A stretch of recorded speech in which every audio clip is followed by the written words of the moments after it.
All right, sixth grade students. So remember last week we talked about elbows bent, fingers open and up or open and down, depending on how you were going to catch the ball.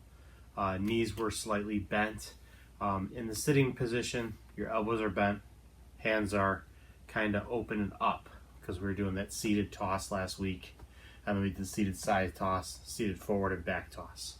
This week I want to continue with our seated position. We're not going to spend as much time on it. So I would like you to continue working with your tossing and catching. And then side tossing and catching. Okay, you're going to practice the toss, side to side, front and back for 3 minutes. Okay?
All right, welcome back, sixth grade.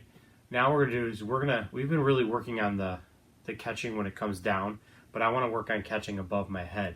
So what I want you guys to do is you guys are gonna go ahead and lay down, and when you lay down, it's gonna automatically put you with your hands up and open. Okay, so all you're gonna do is you're gonna toss it up and catch it, toss it up, catch it, toss it up, catch it. Toss it up, catch it. I want you guys to work on that for 2 minutes.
All right, sixth grade, still in the laying position.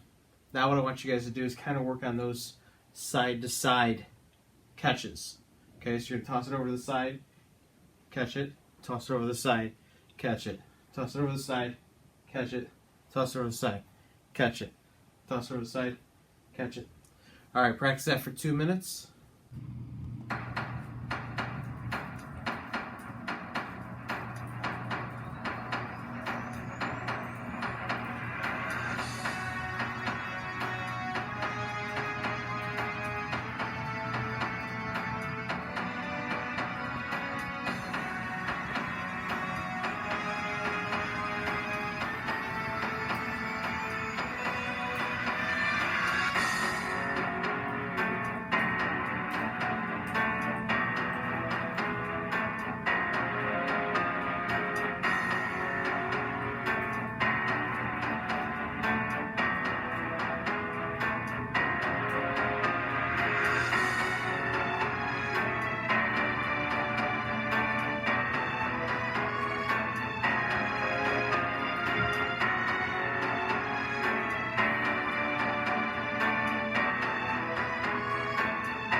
All right, students, welcome back. Since I'm in my basement, I don't have a very tall ceiling. I'm going to do this next one from my knees. What I'm going to do is I'm going to toss it up. Before it comes down, though, I have to turn and catch it above my head. Okay? So I'm really going to kind of toss it backwards a little bit so I can catch it behind my head. But this kind of gives me the feeling that I'm kind of standing, okay? So I'm going to toss it, catch it. Toss it, catch it. Toss it, catch it. Toss it, catch it. From your knee position, or if you have a high enough ceiling, go to standing. Go to standing, and then like if I stood all the way down here, kind of crouched down a little bit, I can kind of toss and catch above my head. I want you to go ahead and practice that for 2 minutes.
All right, students, so welcome back. I just wanted to recap the critical elements, the things that you should be looking for, that we will be looking for when it comes test time, okay? So those critical elements, your knees, they're slightly bent. Notice that there's a bend in my knee, okay? My elbows are bent, my hands are open, either they're up and open or they're down and open. And when the ball comes to me, I catch it with my hands, not my body. I catch it with my hands, and I give a little when I'm catching it, okay? So remember those critical elements. They will show up on a test possibly. They will show up on quizzes. So remember, knees bent, elbows bent, hands are open or open and up. You catch with your hands, not your body, and you give a little with the ball. All right, students, stay healthy and stay active.